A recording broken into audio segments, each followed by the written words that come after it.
Yo, what's poppin' YouTube? We are back again on another fantastic Friday night with another episode from Niggas to God with none other than Dr. John Henry Clark and Professor Leonard Jeffries, and by surprise, none other than Dr. Ben Jochannan. Stay tuned, you all. This is a two-part series. We'll see you later. Peace out and enjoy. Enslaved the very people who had befriended them.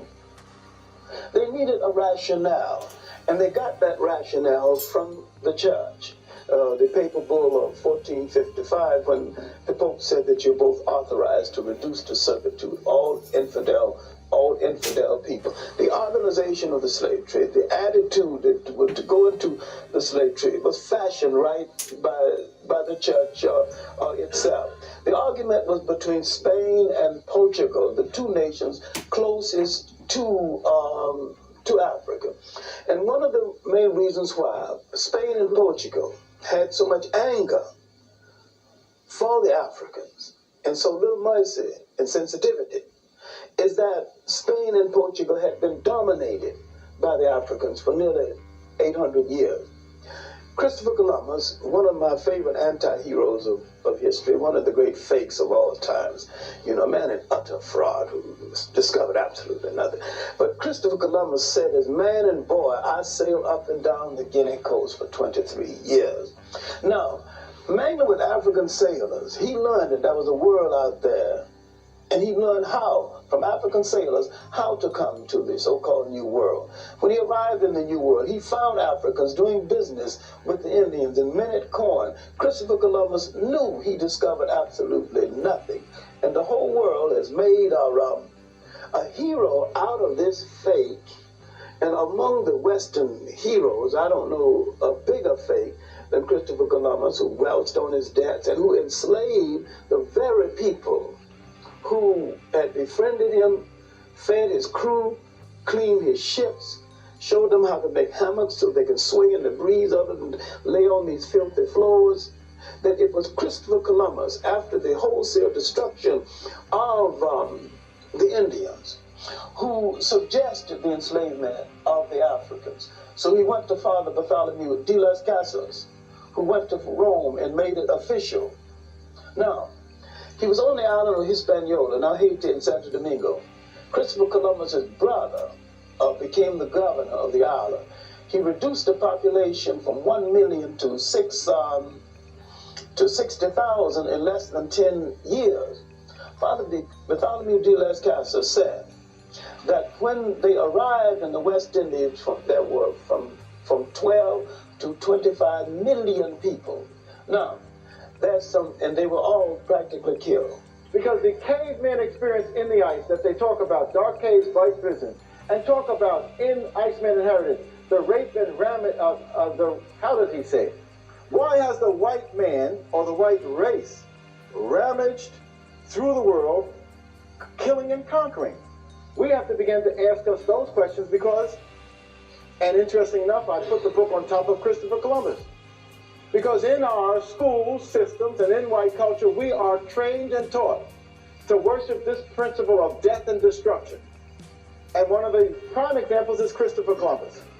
And we are now going to go through, in the next couple of years, a celebration of the murder and monstrosity that Christopher Columbus represented and brought in his wake. We as African peoples and our cousins, the people of the sun, Asian, Southern Asian, and Native Americans, meaning the Mesoamericans or the Latinos, we have an obligation not to pay homage to someone who raped and pillaged our peoples. We have to raise that truth of who and what Columbus was. And in his wake came the other conquistadors, Pizarro and Cortez, that raped and pillaged the Aztecs and the Incas. And in his wake came other conquistadors, the tulip-growing, windshield pushing, windshield wearing Dutch that came up the Hudson River and met the Native Americans.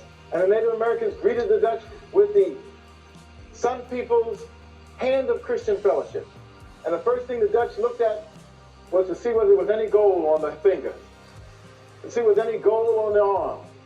And then they went past the arm to see if there was any gold around the neck. But since there wasn't any gold, they still grabbed the hand, cut it off, and then took the Native Americans' land, and then started searching for gold. In other words, the value system, the conflict of the value system of the ice and the value system of the sun was what was happening when the Dutch came up the Hudson River. And what has been the synthesis? The genocide of the Native Americans and the building of white America on these lands. What is your role going to be come 1992 when the celebrations ensue for Mr. Columbus? I think that I would like very much to discourage many third world countries in Africa, in South America, here on this continent, from participating in a celebration if that celebration is really a celebration of the European conquest of great Spanish and Portuguese victories. Do you admire Mr. Columbus? Columbus can only be admired in terms of his determination, but he was extremely dishonest person. There are concrete examples of this because he, for example, called the Caribbean the Gulf of the Ganges. He went to find India and he insisted on calling it India. That is why the natives are called Indians even to this day. He started naming places that were named by Marco Polo, and he threatened his men. He sent his notary, Fernando Pires de Luna, among the ships and made every man sign a document that he was off the continent of Asia. And he threatened his men, if they were officers, if they were later to say they hadn't come to Asia, they would be fined 500 maravedis. And if they were common sailors, they would be given 100 lashes and have their tongues cut out. This came out in an enormous 3-volume piece by John Boyd Thatcher. At the beginning of this century, it was published right here in America. It was drawn from all the documents of Columbus from several European languages.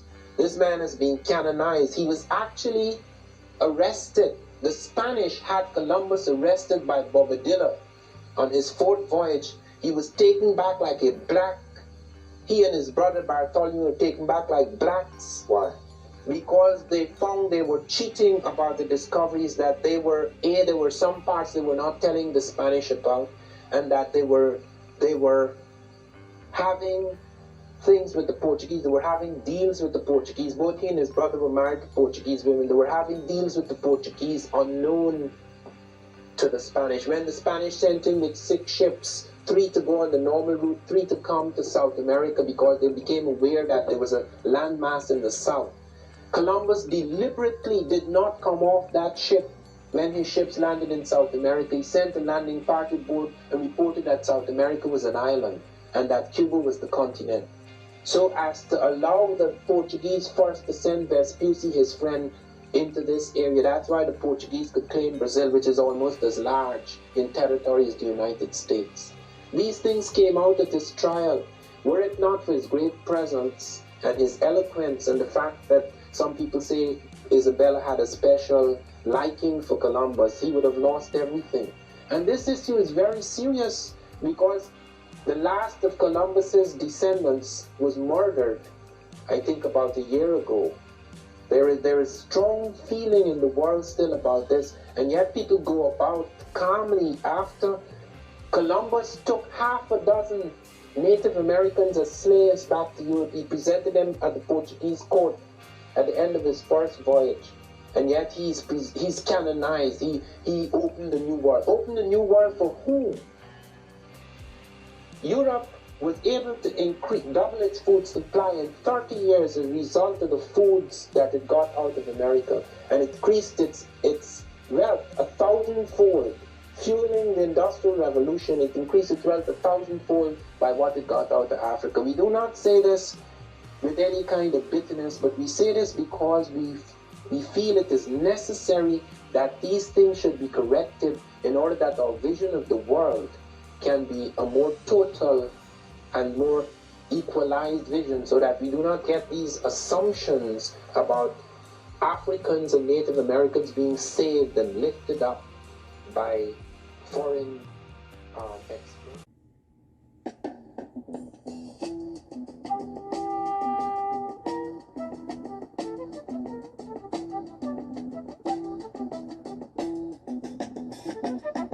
will not be able to stay home, brother.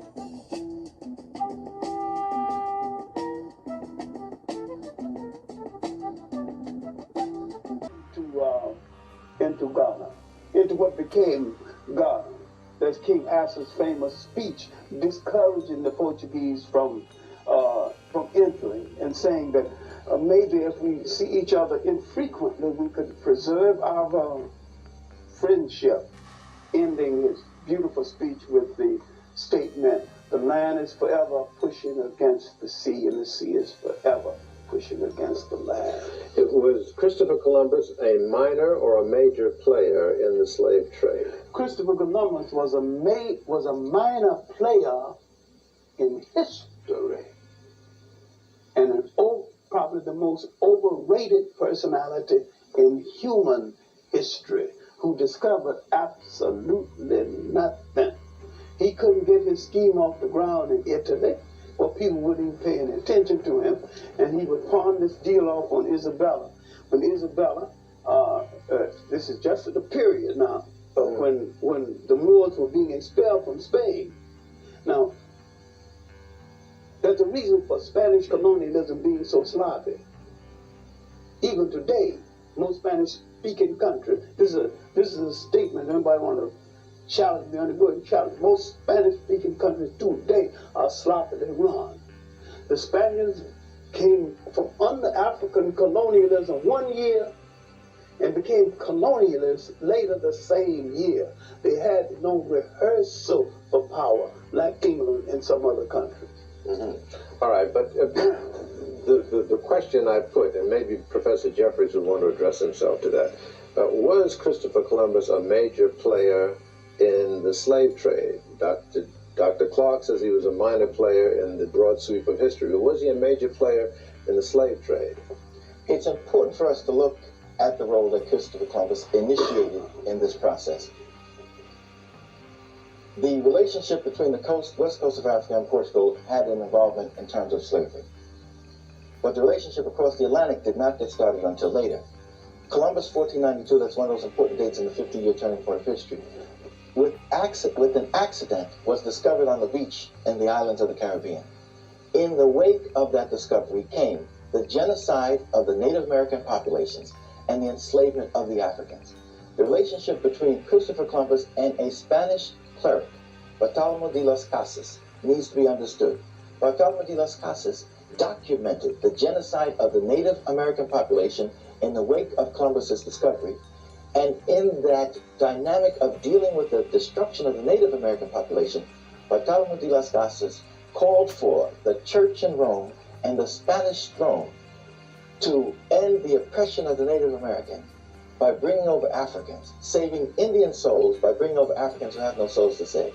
And finally, in 1516, Bartolomé de las Casas was successful with the Treaty of Tordesillas and the Asiento of bringing over Africans to the Spanish New World, initiating that process. Columbus was crucial to it.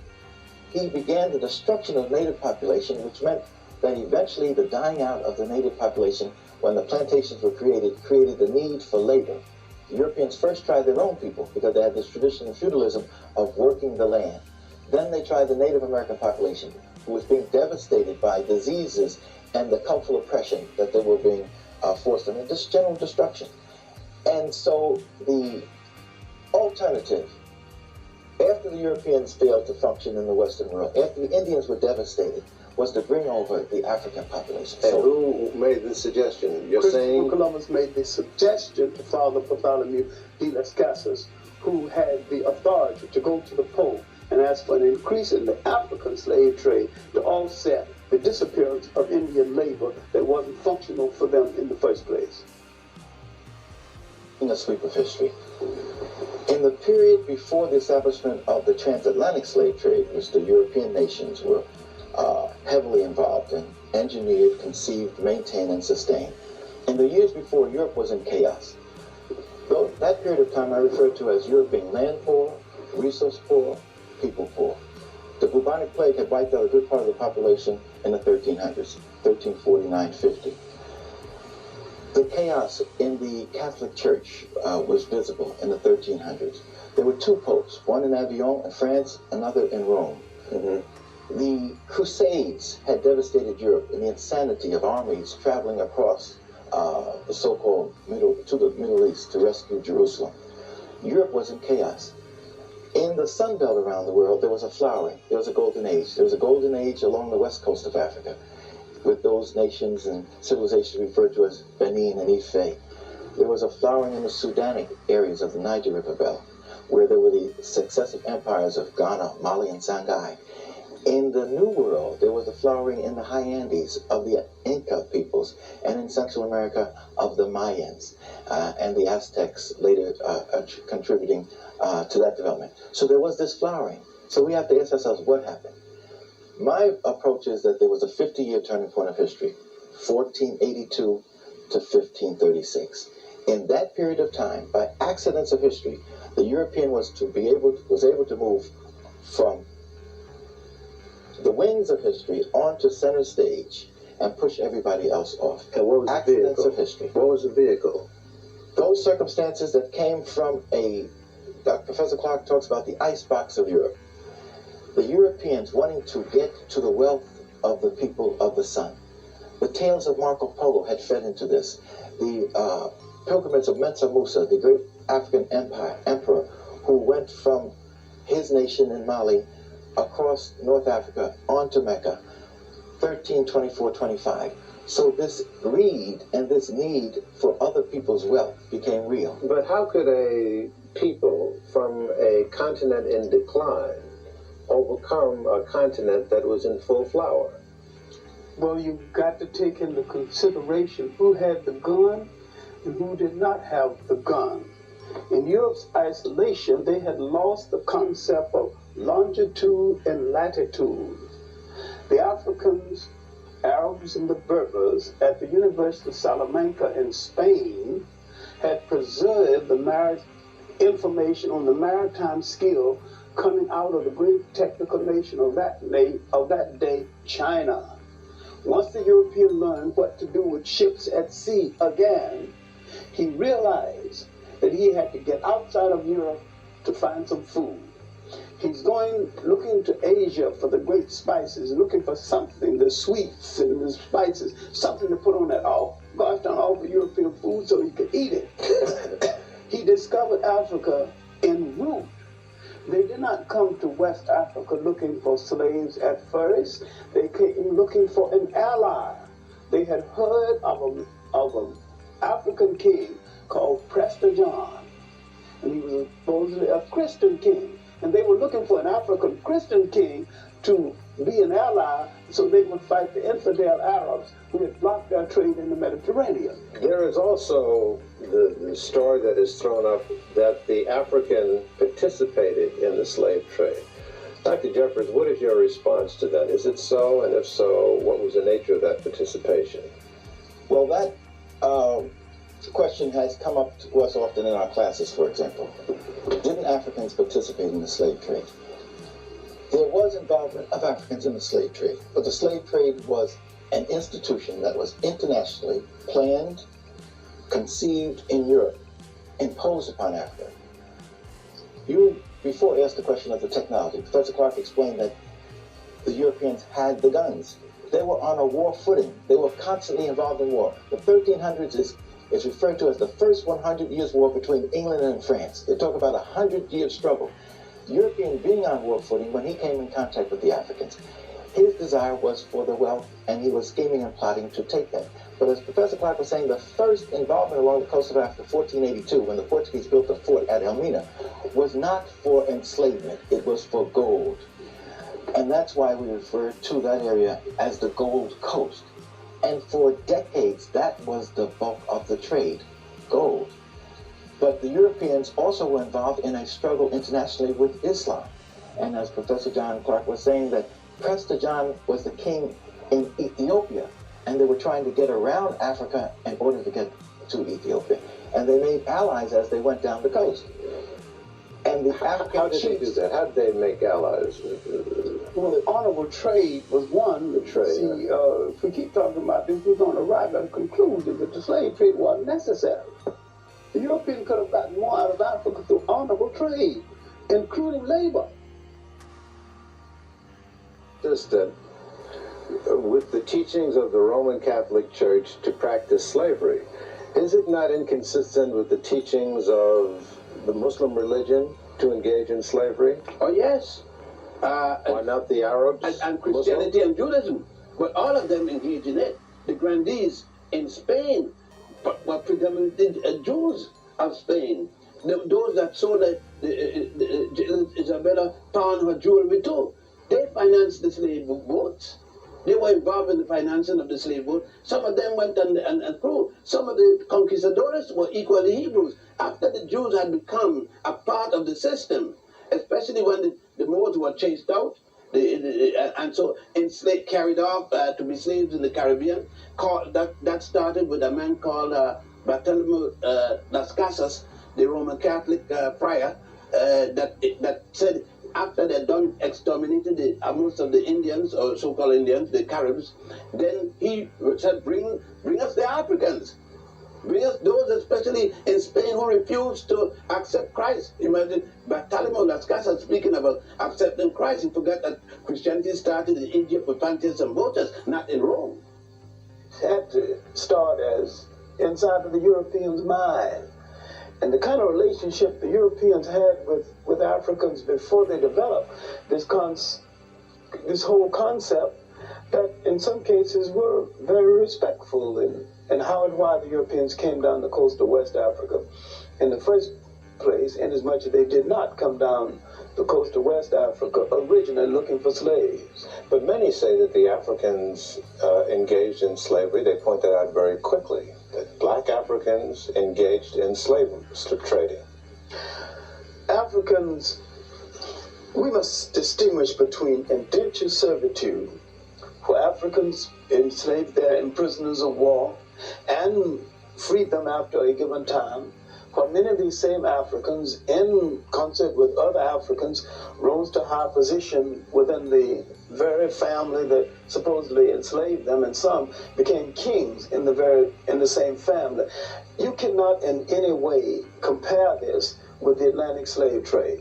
And another thing you need to remember, except for the opening up of the New World and the wholesale murder of the Indians, the so-called Indians, they wouldn't have needed any Africans to come to the New World anyway, because they had an adequate labor supply, and they were looking basically for a labor supply. No one could have engaged in anything as big as this without gun technology.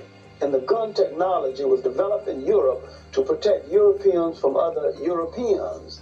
Then after the Africans lost Spain and control of the Mediterranean, the Europeans turned that gun technology on the Africans themselves. You need to know more than just slavery itself. We also need to look at the history of the Crusades, that we think was about religion, but was really about politics and the Pope saving Europe from exploding within itself by letting them drain off the diseased pulse of their political swords on the lands of other people. If I could just go back a bit, though, to the question of slavery, is it not true that Africans did participate and aid and abet Europeans who were enslaving Africans? Isn't that I'm not denying that, but I'm trying to show that this was not a major part, and no matter what the Africans did, the Africans did not have the massive apparatus to transfer millions of people from Africa to the New World. And a lot of cases, the African became corrupt with the European bric-a-brac and rum. But these are exceptional cases instead of the general case. It's a myth in that sense that people are trying to say, and there's no justification, no records, that the African was involved in the initial enslavement of itself. Number one, when you take the dates, the Arab enslavement of the African came around 638 of the Christian era, or 18 AH, 18 years after the Hajj era, after Muhammad established Islam in the jihads, the holy wars. If someone can show me that an African state where slavery was practiced, when those forces came, then I will accept it. Nobody who said that about the African can point to you of one African state One, a solitary one, where there was chattel slavery. Second, the slave trade of by the European, which started with Pope Martin of the Roman Catholic Church, when he unleashed the Knights of Genoa and the Knights of Malta and the African people. If they could show me an African state at that time, in 1501, 1506, that had slavery, chattel slavery, as what we're talking about, I will equally concede. Did not the Moors carry out slavery in the southern portion of Europe, in Spain? I mean, the Moors conquered Spain, but they never... Rocking more powers. Up jumps the boogie to the bang bang boogie. Up jumps the boogie to the bang bang boogie.